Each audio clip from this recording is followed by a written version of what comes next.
New on Curiosity Stream. How do you connect a 16th century potato to limitless energy production?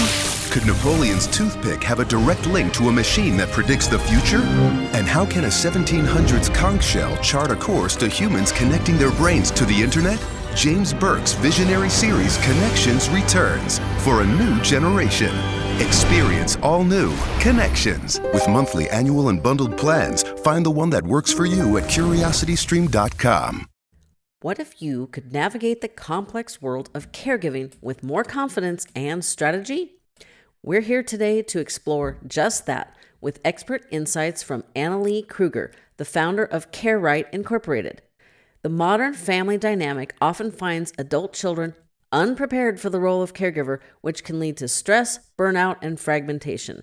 As a social worker and executive director in retirement communities, Annalie has seen it all and knows the power of having an aging plan. Welcome to Fading Memories, the podcast for caregivers of loved ones with dementia. I'm your host, Jennifer Fink. My mom had Alzheimer's for 20 years, and when I went looking for answers, I had to start a podcast to find them. Join me as we navigate the challenges of dementia caregiving together. This podcast is your beacon of support and empowerment. Let's share our experiences, find solace, and discover the strength within us. Get ready to embark on a transformative caregiving journey with Fading Memories. If you're looking for additional advice, be sure to sign up for our weekly email newsletter. It's brief, gives you great advice. You can read it in less than 5 minutes, and you know where to find the link. It's in the website, on the show notes. We're working on subscriber-only information and specials, so you're not going to want to miss out. When I learned that despite eating as healthy as possible, we can still have undernourished brains, I was frustrated. Learning about NeuroReserve's Relevate and how it's formulated to fix this problem convinced me to give them a try. Now I know many of you are skeptical, as was I. However, I know it's working because of one simple change. My sweet tooth is gone. I didn't expect that, and it's not something other users have commented on, but here's some truth. My brain always wanted something sweet. Now, fruit usually did the trick, but not always. One bad night's sleep would fire up my sugar cravings so much they were almost impossible to ignore. You ever have your brain screaming for a donut? Well, for me, those days are gone. I believe in my results so much that I'm passing on my 15% discount to you. Try it for 2 or 3 months and see if you have a miraculous sweet tooth cure, or maybe just better focus and clarity. It's definitely worth a try. Now, on with our show. Welcome back, everybody. Thanks so much for joining me. I have a terrific guest and a great topic today. With me is Annalie Kruger. I'm going to let her introduce herself and tell you all about her. But we're going to be talking about caregiver burnout and why we need better planning for our aging future. So thanks for joining me, Annalie. Excellent. Thank you, Jennifer. Hi, everyone. My name is Annalie Kruger. I am the owner of CareRight Incorporated. I'm happy to be here today talking about caregiver burnout and how we can actually reduce it, alleviate it, and actually prevent it if we have an aging plan ahead of time.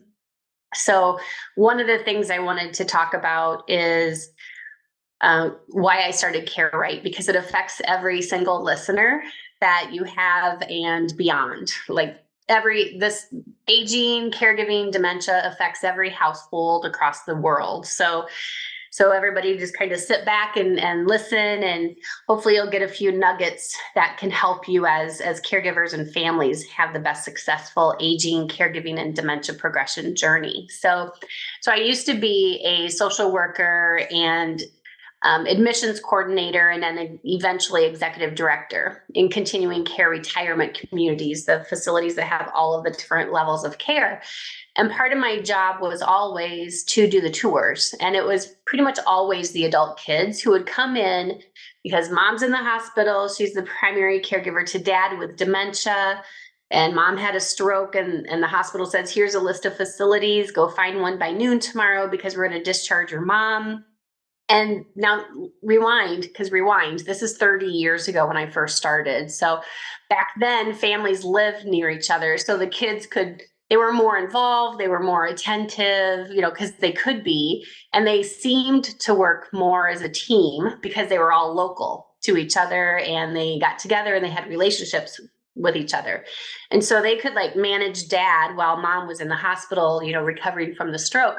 But the adult kids, they would come in, this whole handful of brochures and pamphlets that the hospital gave them on all these different facilities. And the tour would only take about an hour.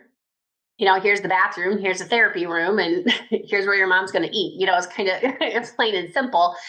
But they had so many questions, and they didn't know what questions to ask during the tour. They didn't know what to look for, and then just stepping into the rehab facility or the nursing home, whatever level of care it is that I was doing the tour.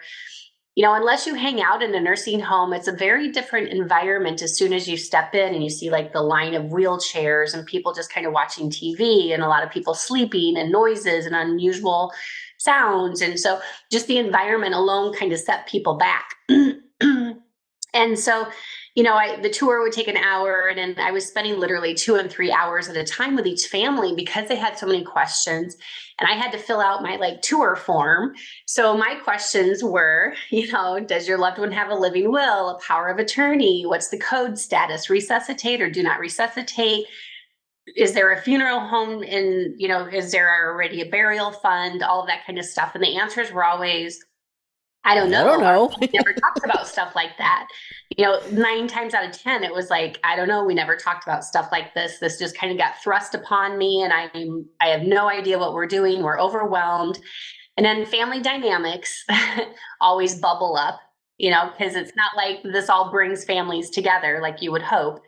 And so, and then there was like this many, like a teeny tiny amount of adult kids who would say, Annalie, we saw the writing on the wall with mom and dad because we could tell dad's dementia was progressing. We could tell mom was getting burned out. We tried to get ahead of this and like sit mom down and have some conversations about what do you have in place? What are your goals? How can we help you? The kids were trying to proactively like sort all this out because they're like, this is mom's 5th hospital stay in 2 years. We've been trying to like, mom, like we're heading in the wrong direction here. We need to start talking about it. And mom gave us so much pushback that we quit trying. So in 2011, I left corporate America because I knew I could just make a better, more impactful impact on society if I was not under the corporate constraints of Annalie, you're spending too much time with these families. Because that's what I was getting written up for, was spending too much time. Yeah. Corporate America for healthcare. Yay. Oh yeah. That's a whole other podcast. Not even a whole episode.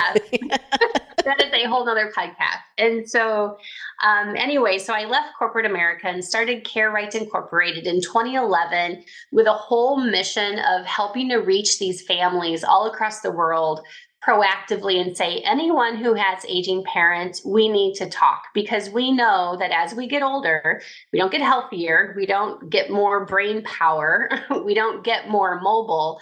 And we know that 58% of adult kids will end up thrust into the role of family caregiving, usually without ever having any kind of what when's conversations, right? We've all been there. I've been in there. But the difference is I had an aging plan. So my mission when I opened Care Right Incorporated in 2011 was to reach families proactively so that we could start talking about the what whens. What does dementia look like? What's dementia progression? How do we manage the changes in their mood, behavior, personality, care needs, ability to communicate? How do we handle our changing family dynamics?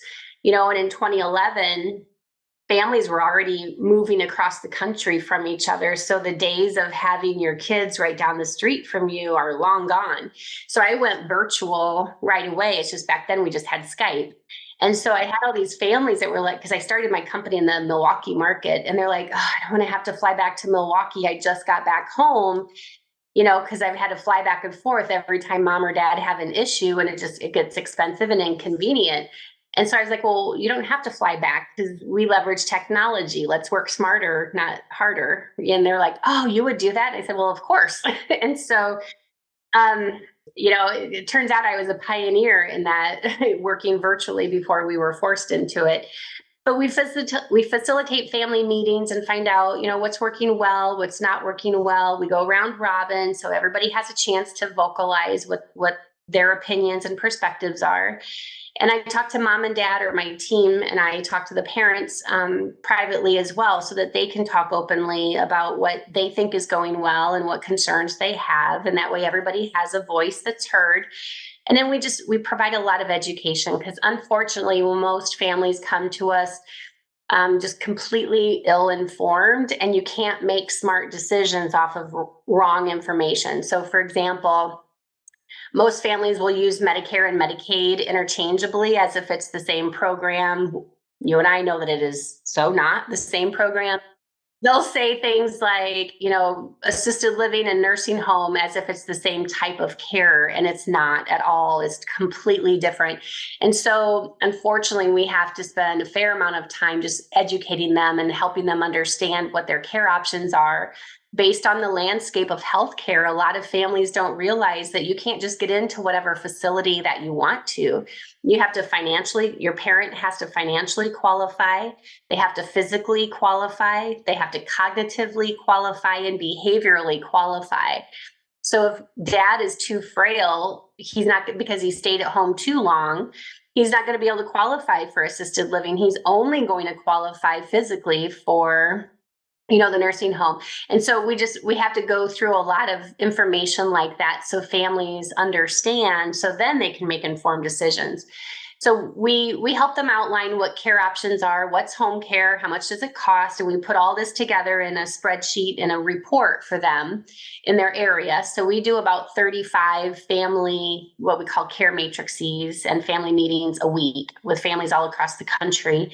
We teach them about what are the differences in care levels, what's the difference between independent living and assisted living, what's the cost difference, how sick can you be and still stay in this level of care before you have to go into that one. What if you're an out of state or out of town caregiver and dad takes ill? Like, what's your plan? And so that's why we put all these planning pieces together. And we help them understand why it's important to start touring these care facilities, so that they are on the waiting list of 2 or 3 different care communities ahead of time, so that when things fall apart at home, or they can't afford home care anymore at $20,000, $25,000 a month, because families don't realize it's that expensive. So when they realize they can't afford that anymore, or they can't find the quality trained healthcare workers that show up for their shift, then at least their loved one is already on the waiting list of 2 or 3 different care communities that they've toured several times. We gather the state survey. Do they allow cameras? Do they allow your pet to come in? So we outline all of these different options for them. And that way they know how to tour the communities with confidence, because we provide a whole checklist of what questions to ask and what to look for. We know that, unfortunately, a lot of seniors and vulnerable adults in these care communities are not properly taken care of. There's a 2020 study that was done that indicates that 2 out of 3 nursing home CNAs admit to abusing and neglecting their residents. And so we have a patient advocacy division, and I can tell you that number is much, much higher. That's not a good number. No. And so we teach families, because we have basically done for you aging planning and done for you projects, or do it yourself. And so if the family is going to embark on being their loved one's patient advocate, there's an 8-page basically checklist that we provide them and go over with them, because there's so much that you have to be watchful for when you do have a vulnerable adult, to make sure that they're getting properly taken care of with the healthcare workers that we have today. And then we also go through the grab and go binder with them, which is an document organizational tool that I created. Because again, when I was still an employee, these adult kids had no idea what their parents had in order. And it's like, how can you name somebody the financial power of attorney and then not give that child the information they need to be able to do their job? The accounts, passwords, who's your financial advisor? None of these kids know the answers to that. And so the only reason we knew who my dad's financial planner was It's because he was a family friend. Yeah.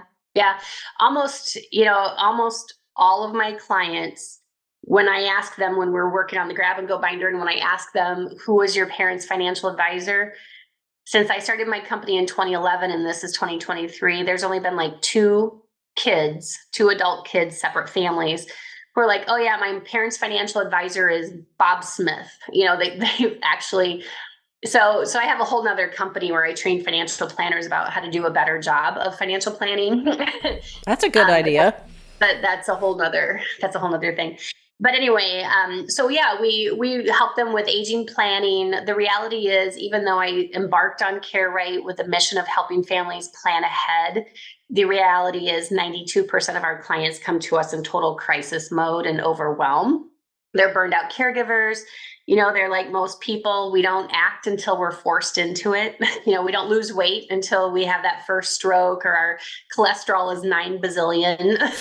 It's just human nature. We don't tend to proactively take care of things ahead of time. So 92% of our families come to us in total crisis mode, overwhelm, caregiver burnout. Family dynamics are really, really sideways in every single way. And families have no idea what to expect with dementia, with chronic diseases. They're really coming to us in a bad way. And a lot of that is just shame on the healthcare industry. The healthcare industry gives families these like major diagnoses of Parkinson's or dementia, and then it's like, good luck to you. But that's where we come in as consultants to help. Then we take them by the hand and then help them navigate care decisions, care options, make sure that they have everything buttoned up, and they have access to our trusted network of professionals for them to make sure that they get that grab and go binder done, and their legal documents in order and insurance taken care of and all that kind of stuff. But that led me to, I've had, trying to reach, there's over 300 million family caregivers worldwide. And so I'm like, okay, that's great, but my team and I can only reach so many, before we add on to the team again. And so because we also do, like I said, patient advocacy, care coordination, care management, and we do all of this virtually so that adult kids can just be the kids again. Because if you've ever had to coordinate mom and dad's care, it can take 10, 15, 20 hours a week. And it all has to be done during business hours because that's when doctors are available, right? And home care companies. So families can't keep, sacrificing their careers and their jobs and and upward movement in their careers by because of family caregiving. So I've had thousands of families say, oh, I love my parents, because we do. Mom and dad's goals want to age in place at home, and they don't want to be a burden to their kids. Yep. But it's always the adult kids who are calling Care Right Incorporated for their 30-minute free consult to say, oh my gosh, I'm in over my head. I can't do this any longer. I'm doing this by myself. My siblings aren't helping, or my spouse isn't supportive, or I'm going to lose my job if I don't get back to work.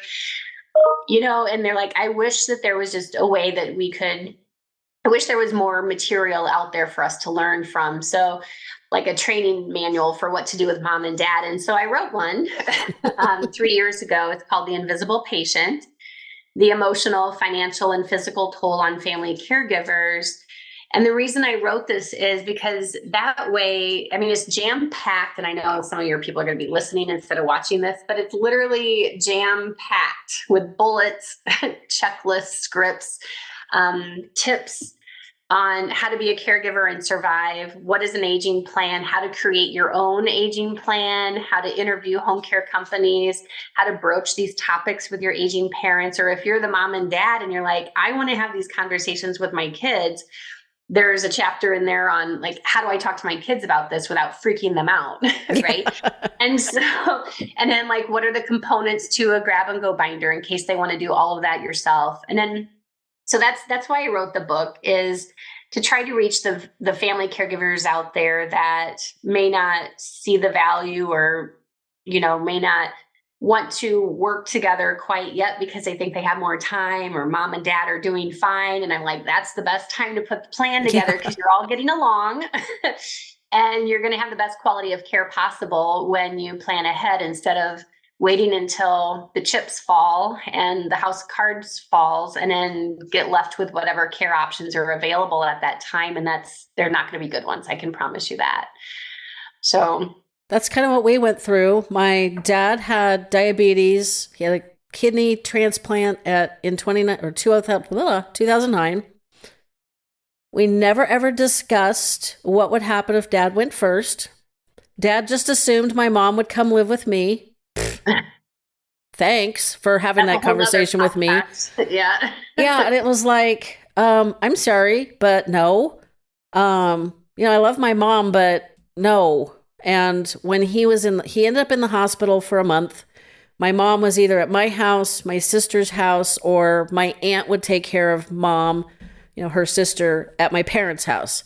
And when my mom was with me, it was so obvious that she had no respect for me as head of the household or somebody in charge, because I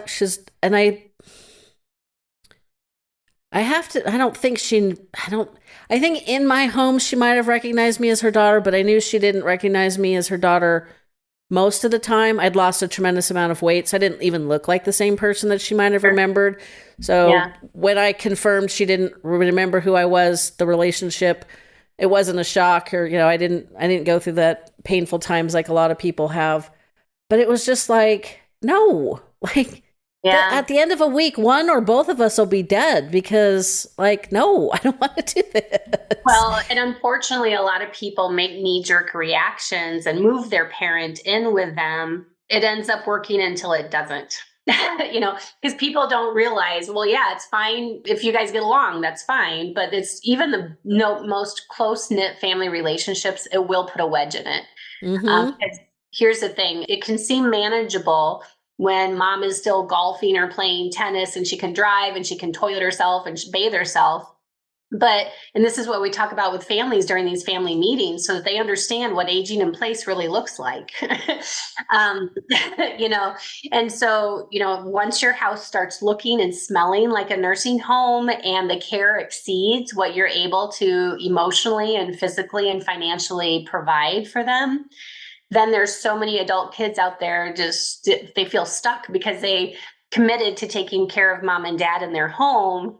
But now all they do is feel angry and resentful and bitter. And so that's why it's like, here are some tips on, before you move your loved one in, you have to have an exit plan and exit strategy and say, look, this is going to work until I have to start missing work, or until any of my kids, because a lot of them are sandwich generations, until my kids feel like they can't run around and play and be kids anymore, or until my spouse says, look, I love your parents, but this isn't working. So you have to have clear expectations, and who's going to pay for what, and are your siblings going to help out? Otherwise, if there's no conversation and plan and written down, then it's just not going to work. So that makes a lot of sense. I had a past guest who actually married her husband after his diagnosis of Parkinson's. And even saying that now, I've read her book. I know the rationale behind it. I mean, she loved him. It still makes me think, are you nuts?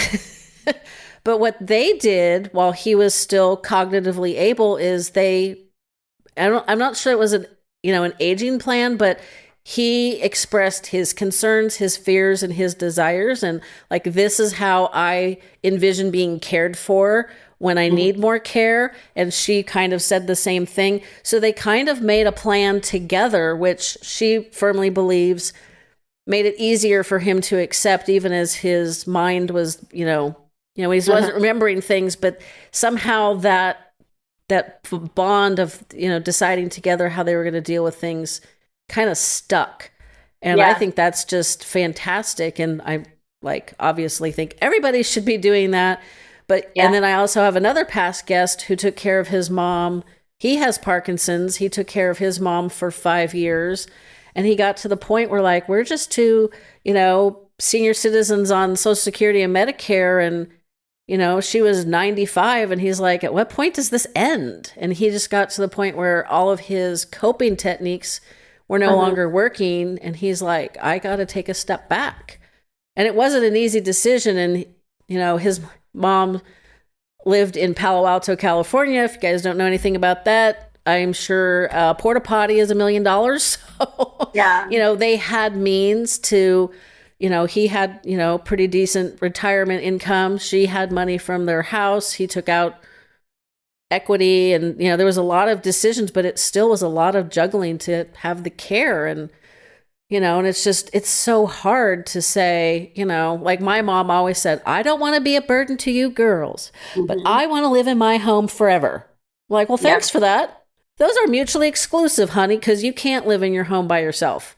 And I'm not moving in with you. And dad just died, and my daughter just moved out finally at 25. So I'm not particularly interested in, like, I'm ready for the next chapter of my life, and you moving in with me is not the next chapter. So most of my listeners know that I did not have a checklist or questions to ask, nor did I do any kind of research on the care home that I put mom in. They said she could keep her dog, and I practically flung the checkbook at them. Now, thankfully, they were fantastic. All the same types of criticisms. I don't think anybody that worked there made enough money, from the executive director down to the care staff. I know the care staff didn't make enough money. And it became really obvious how to work, that I had to work with them so they could work with me. And I was the Captain Mom's care team. And that all worked really well. I was not the client. My mother was. Yeah. And I think a lot of family members don't realize that. I think it's because most of us are not upper management type people. And so when we get into that situation, we don't know how to handle it so well. So how would you go about, let's start with, our loved ones haven't put a aging plan in place. They're saying stupid things like, I don't want to be a burden, but I want to live here forever. How do you help families kind of take a step back and start thinking about all the stuff that you listed? What does aging in place look like? What's your exit strategy? Who's going to pay? All those questions that maybe should have been answered a decade earlier. How do you kind of get them caught up so that they're not drowning? Now we're going to take a quick break for an ad. These ads help me continue to bring the show to you for free. When I learned that despite eating as healthy as possible, we can still have undernourished brains, I was frustrated. I also live in a farming community, so I'm aware that our food isn't grown as well as we need. Learning about neuroreserves, Relevate, and how it's formulated to fix this problem convinced me to give them a try. Now I know many of you are skeptical, as was I.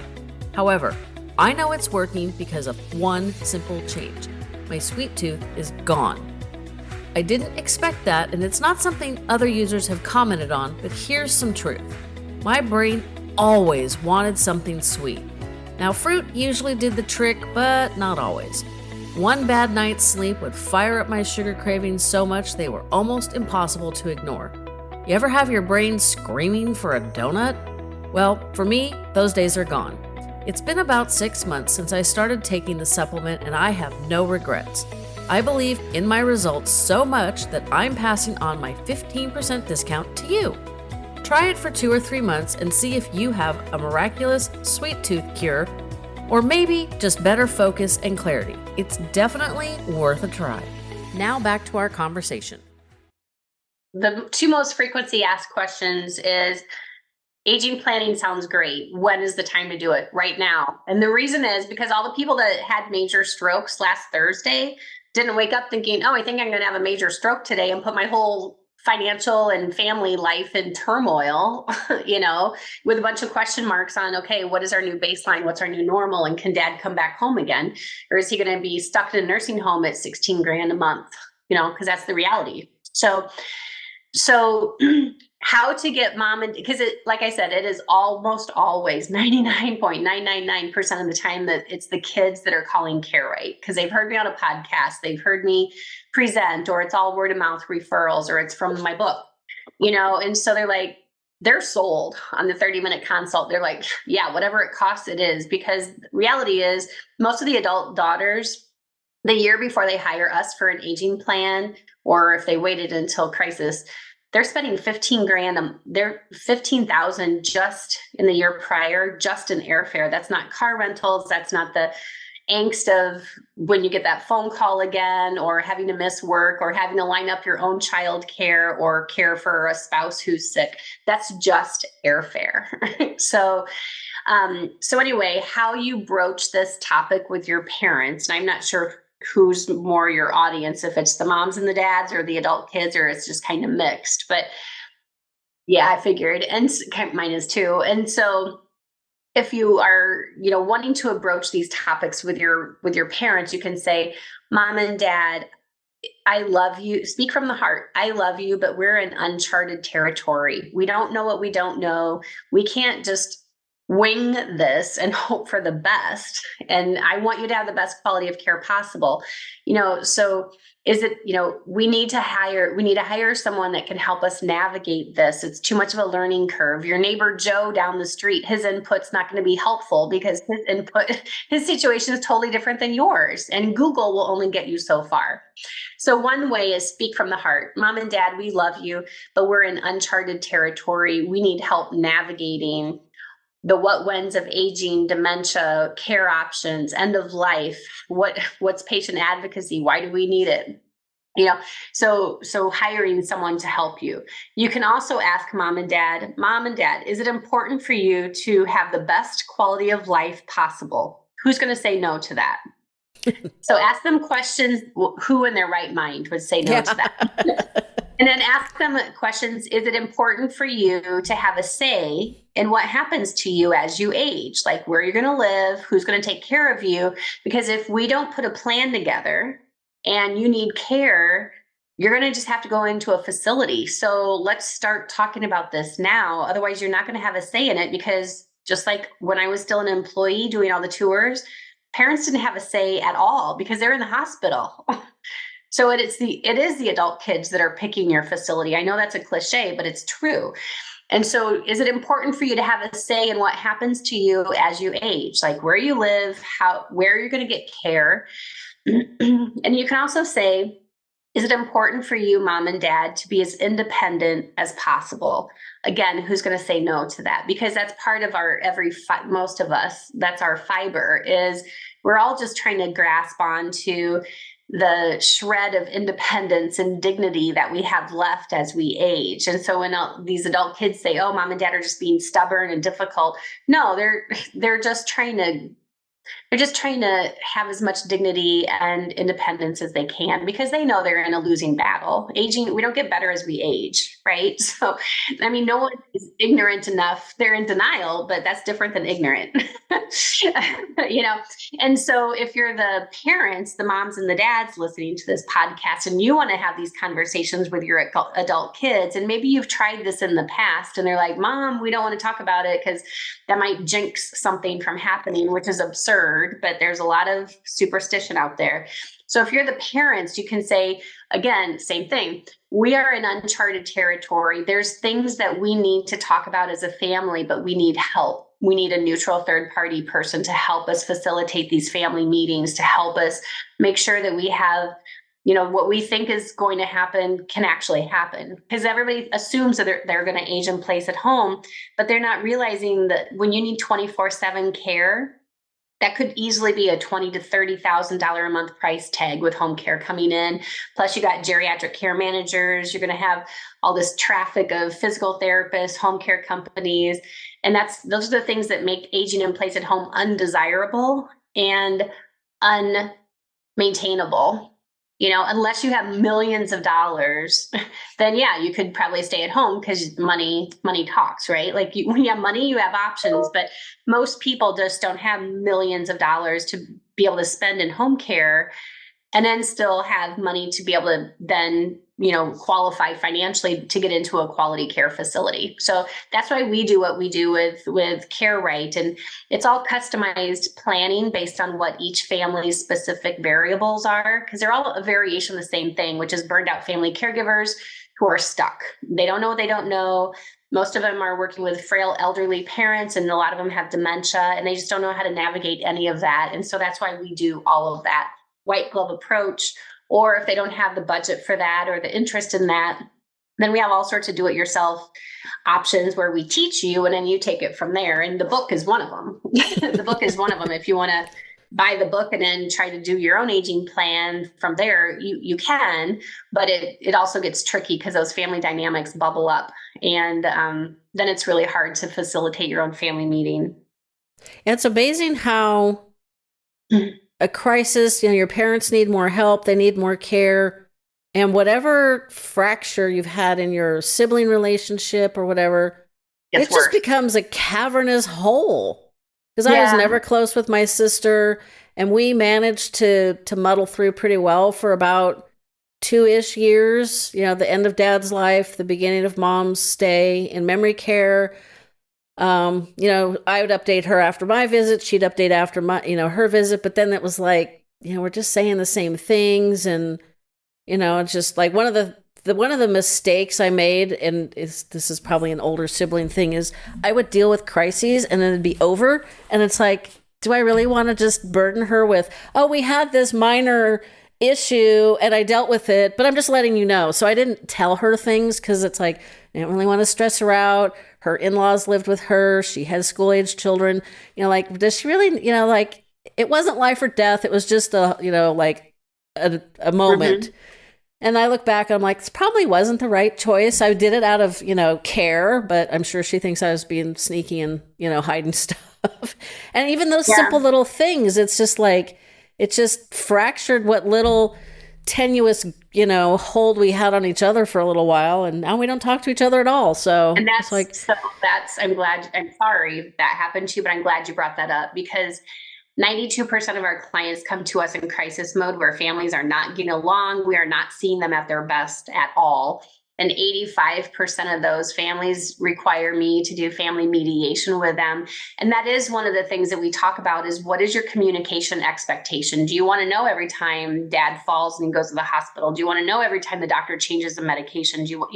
What is everybody's expectations and what is actual feasible? Because if you're the primary caregiver and you're trying to balance work, life, your job, your own health, your own sanity, we need to figure out a communication system that's going to make, for the most part, everybody as happy as possible.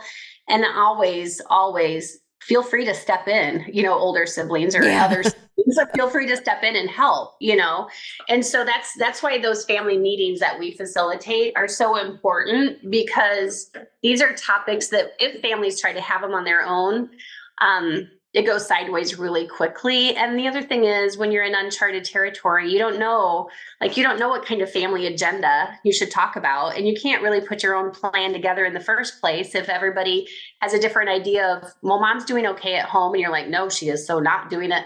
She is not doing okay at home.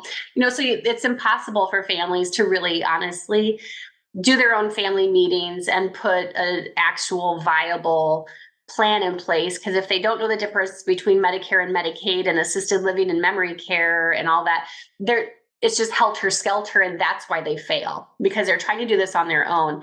And I can promise you too, most parents, they absolutely do not want their kids' family relationships falling apart because of them. So it breaks their heart when they know that their aging, the caregiving toll and just family dynamics in general has disbanded those adult kids relationships. No parent wants that. And I've been with thousands, because I worked in nursing homes and long-term care for, over 18 years before I started Care Right. I can tell you those seniors that have those challenged family dynamics, they have brutal deaths, because at the end of life, and that's a whole nother podcast, but that's end of life. There's no turning back. Right. And so you've got to clear the air, we say, because adult kids don't have a chance to do it after Mom or Dad passes away. And once dementia hits and they can't communicate like that anymore, or they're in the dying process, you just don't want to lose that opportunity to, make things right as much as you can with each other, but also with the parents. So that makes sense. Mm-hmm. I at least had a good enough relationship with my mom. She just was she was an independent person who, as the oldest sibling of four, she was expected to watch the other kids. Like my entire family graduated at 17 and a half. So she wanted to go to design school. Her parents were like, absolutely not. You're not going to San Francisco. You're too young. And then, she got married at 19. My dad liked to keep things under, his preferred control. So like she was always independent, but within somebody else's parameters. And that did not help with Alzheimer's. No. You couldn't reason with her before and definitely not after Alzheimer's. And one of the mistakes my dad made was I was the healthcare power of attorney, but he made my sister and I, my sister who spends 115% of whatever dollars she makes, we were both the financial powers of attorney because he thought that would bring us together and force us to get along. Yeah. Like bringing money into a situation like that is ever going to help people get along. Yeah. It did not. And it was constantly a delicate dance on eggshells around each other. I don't think she felt that way because she had no qualms about making statements that were highly untrue. My husband, having been in banking for 20 years and then in real estate, so he's very familiar with financial contracts, etc. When he realized that my parents were going to need care, he contacted the family friend financial planner, which was probably a little outside of the appropriate maneuvers, but financial planner knew that he had the right intentions. It wasn't like, ooh, let me get a hold of in-laws' money. No, because the money never went to us. It went to my parents' bank account so that we could pay the over $700 a day. This was in 2017 for home care. Yeah, it's like, you think that's the cheaper route. No, you're vastly mistaken. That was 24-hour care for two people, $25 an hour, $28 an hour. It vacillated.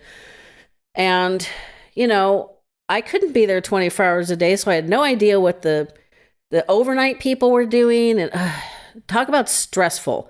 Having mom in memory care was far less stressful. I didn't feel like I had to worry about those people nearly as much as I felt like I had to worry about the people I couldn't supervise, couldn't drop in on at 3 a.m. because I am not awake at 3 a.m. Well, I might be awake at 3 a.m. to go to the potty, but I'm not driving 20 miles to mom and dad's house to check up on the caregiver. So it's terrible. So I have a question based on somebody that I work with. She is taking care of an aging parent who lives alone, very lonely, very depressed. Thought she had convinced the parent that assisted living, she's actually a little beyond assisted living, but kind of convinced her that this was not a bad thing. A couple days later, parent has huge meltdown, refuses to even consider it. And she's at the point where it's like, I'm just waiting for something catastrophic to happen because doesn't want to force the parent into a living situation they think they don't want. But basically, it's like, she doesn't really have a good option. So you have any suggestions for people that find themselves in this, like, no matter what decision I make, it's going to make them unhappy? Yeah. So it's kind of a lot to unpack quickly, but I don't ask easy questions. Well, the thing is that there's a lot of things at play. Number one is fear. Nobody's bucket list goal is to leave their house and move into a facility. And there's a lot of fear, what do I do with all my stuff? A lot of people in that, because I took care of my mom with dementia for 4 years and my dad lives with me, 6 months out of the year because I live here in Florida. But I know, with clients and even with my own parents, the thought of, they lived in this house for 60 years. What do we do with all of our stuff? So there's like this whole list of things that we go over when we have our strategy session with the adult kids on, like, okay, I have your buy-in on putting a plan in place, but we need to talk about strategy on tips on how to get mom on board. But also when it's the daughters or the sons, when families try to have these meetings on their own or persuade their parents, it just does not always go very well because there's too much family junk that gets in the way. But when you have a neutral third-party person, we have the ability to develop that rapport. We work as that advocate. Let me hear what you have to say, Dorothy, mom, Dorothy, and daughter, Sally. Let me, that's where some of that mediation comes in. And then, okay, what concerns you about leaving your house? Has she even been pre-qualified? Does she have enough money to get into that facility? Do they have an opening, or do they have a 4-year waiting list? So there's a lot that's to unpack with that, with just that one scenario. But if that person is listening, or if you want to connect them with us with CareRight, we offer a complimentary, so it's a free to them 30-minute Zoom consult to just kind of unpack some of that and give some ideas, and then go through what our services are and see if they are ready to invest in having better outcomes with a professional versus trying to wing all this all on their own. I think there's too much emotion and history. Yeah. I mean, it doesn't even have to be negative. It's just right. That's why when families try to do this on their own, it just doesn't go well. And then that's when some of those relationships, like I said at the earlier at the podcast, even the most close-knit families, this aging, caregiving, and dementia progression can put a wedge in those, even in the most closest relationships. So you really do need to have a neutral third party help you navigate these conversations and put that plan in place so that they understand what care options are viable options and safe options for them. Oh, it makes sense. Yeah. And we were going to talk about burnout, but it seems like care planning well, that's the precursor to burnout. That's why I said at the top of the podcast, with an aging plan, we can prevent caregiver burnout, because an aging plan is making sure that you understand the diagnosis that you're dealing with. You understand what care options your loved one can afford. If they have $5 million as assets, that's a lot different options than someone who has 200,000 and they're 74 years old. So when you have a plan, caregiving, aging, and dementia progression can be a more positive experience for everybody when you have an aging plan, because you literally whip it out of your grab and go binder. You say, okay, we need home care now. Here's the 4 or 5 different home care companies that we've already interviewed, we've talked to. Here's how much we know that they're going to cost. Here's how many hours we know that we have to commit to them. And if mom and dad can't stay at home, we already know that they're on the waiting list of these 2 or 3 different care facilities because we did the care matrix for them. And that way you have that peace of mind of, okay, if staying at home is no longer feasible or safe, because we talk about in that aging plan, well, what's your stay at home aging in place budget, so that you don't then go through all of your money trying to stay at home because you made the promise. And now you can't get into any facility because now you went through all of your money and now you only qualify for a Medicaid facility. And what if there's not one in your area that has an open bed? And what if then, because you didn't know what you were doing or you acted too late, mom ends up in one facility and dad ends up in a different facility and they don't get to see each other again? Yeah, that would be rough. That's the shame. And that happens when you don't put a viable plan together. When you wing it, we spend all of our life planning for everything else in our world, like where we're going to go to college, who we're going to marry, where we're going to live, where the kids are going to go to school, where we're going to retire, where we're going to go on vacation. So in God's name, why wouldn't we put a plan together for the most vulnerable time of our life, when you're the most at the mercy of other people to take care of you? It just doesn't make sense for you to wing it. So I think part of it is cultural, but I have a friend and I'm working on her. She doesn't want her children. She had 3 adult children, 2 young grandchildren. One's a baby. One's 4. And she doesn't want her children taking care of her. She wants to live in her home forever, but doesn't want to talk about an aging plan. And it's like, I'm going to work on, I've just told her, I'm going to work on you because this is not, there's no rational here.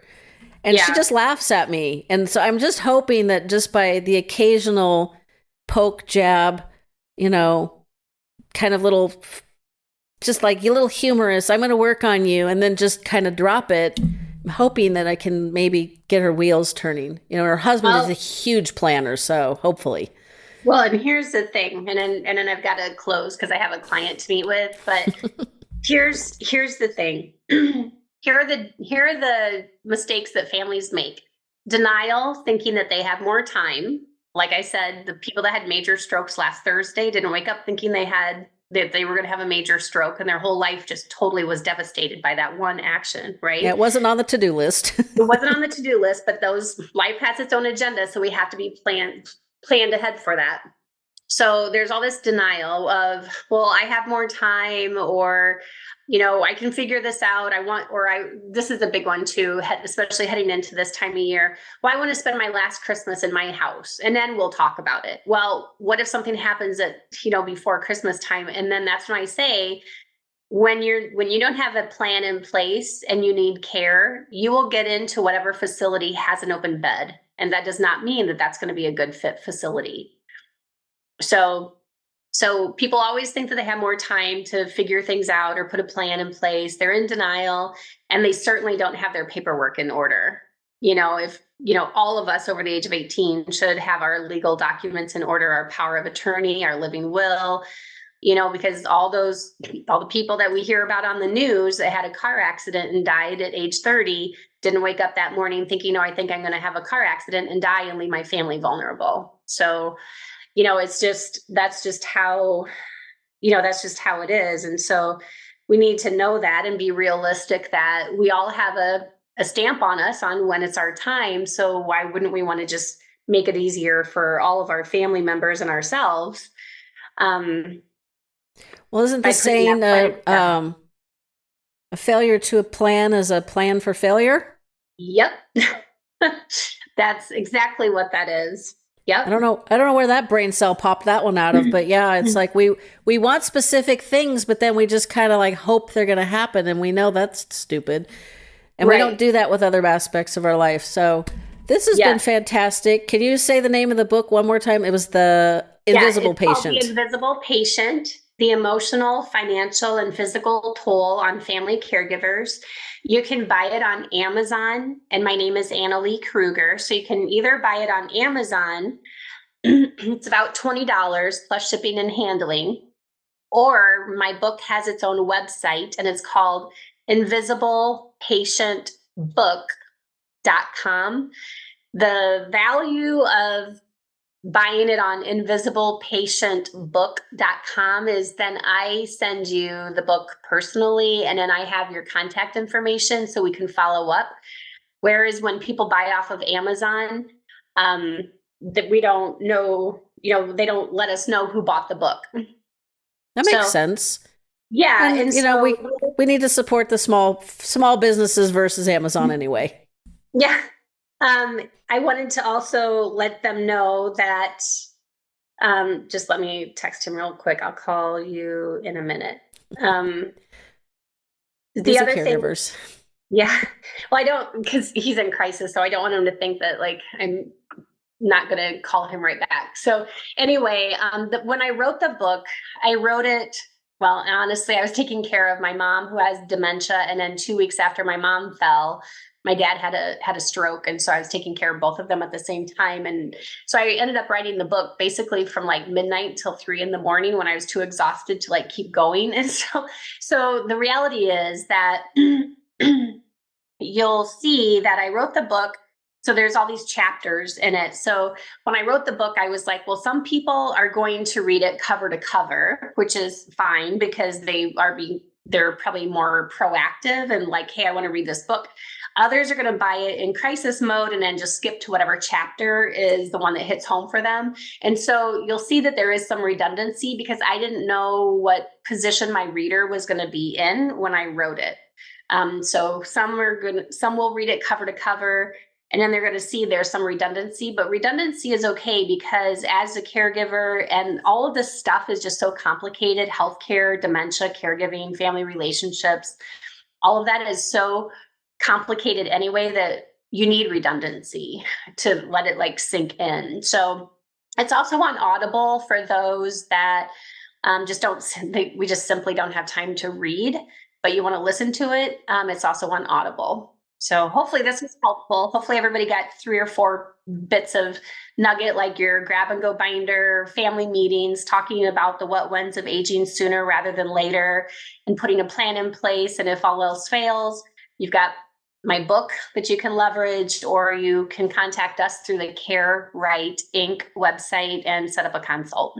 So awesome. Well, the the book's website, the care. So the book's website is invisiblepatientbook.com.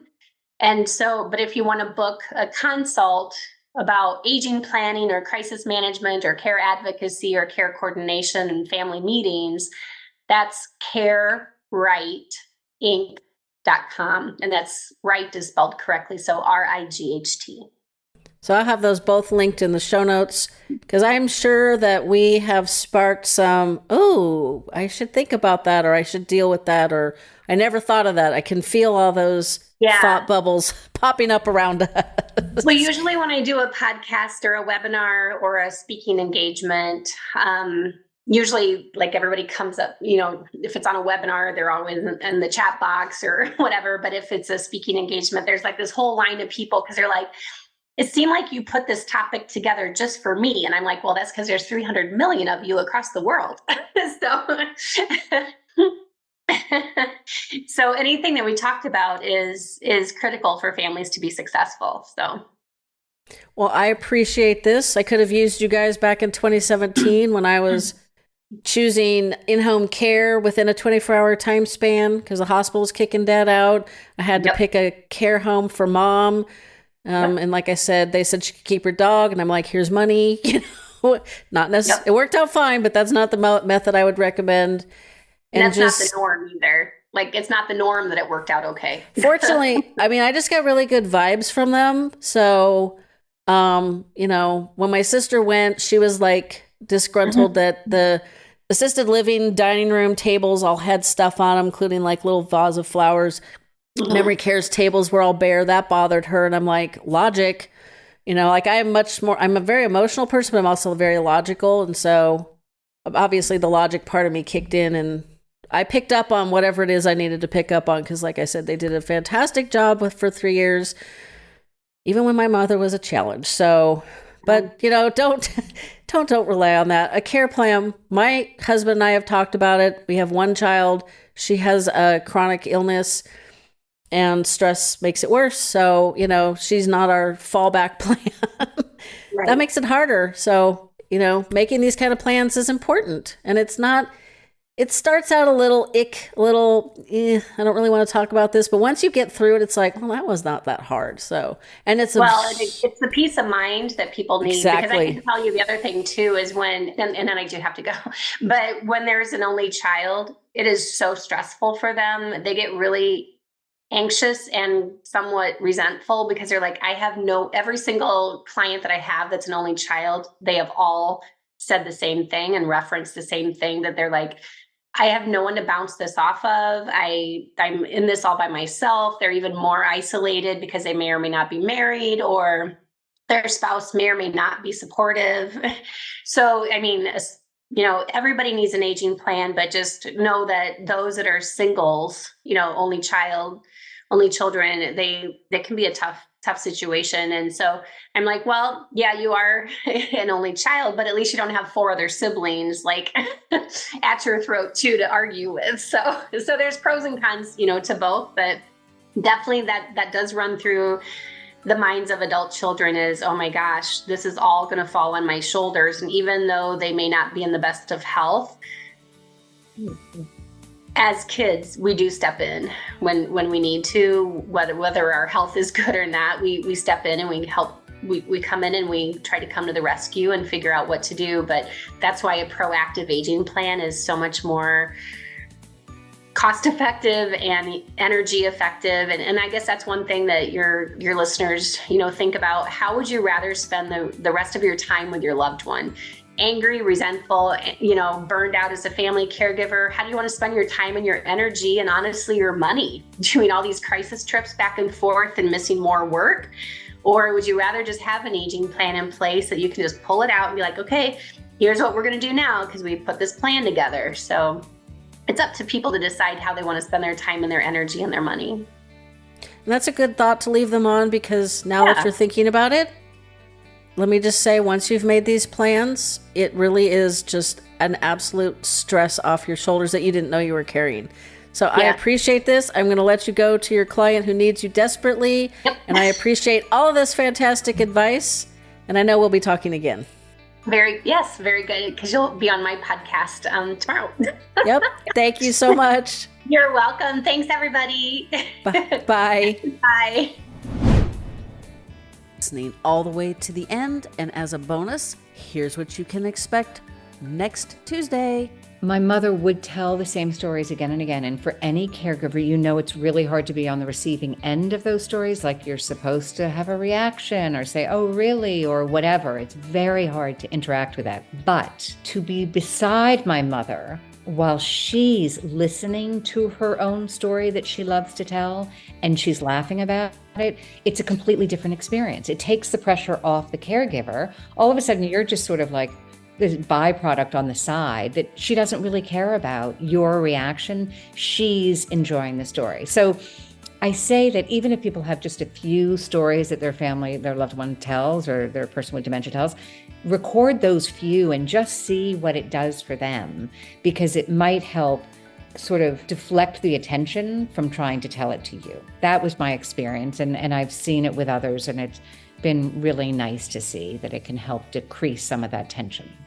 Thanks for listening today, and we'll be back in your ears again next Tuesday. Please support our sponsors, for they help us bring this show to you for free.